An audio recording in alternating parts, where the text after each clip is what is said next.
talking about the surveillance state, but we all keep feeding into it.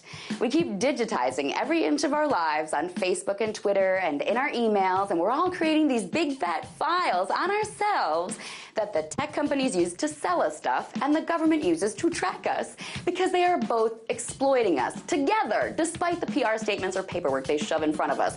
That's how the world really works, and we should know this by now. But instead, we just keep feeding into the system we all rail against. And now Iowa is taking a step to be the first state to really kick it up a notch. They're moving ahead with an app that Iowans will be able to use as their official driver's license.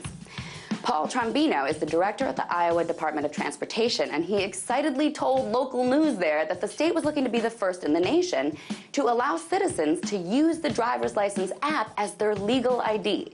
So when they're at the airport or they get pulled over at a traffic stop, Iowans can just flash their smartphones with the app pulled up instead of having to pull out their driver's license from the wallet. Because this is just too much work to do, apparently, right? It's so much more convenient to unlock your cell phone, pull up the app, enter the PIN, wait for it to load, and there, flash that. So much easier.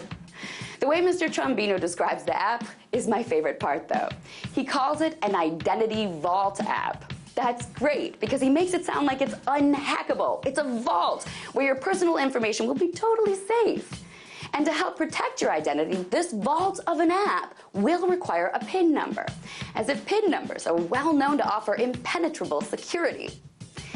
Right now, more than 30 states allow electronic proof of insurance during traffic stops, because God forbid you have to look in the glove compartment.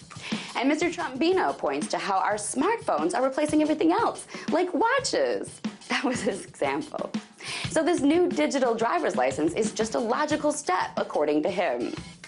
And I'm sure a lot of people will feel the same way, because while we all rail against surveillance and our loss of privacy, we all continue to transcribe our personal lives into the very hackable, very trackable digital realm.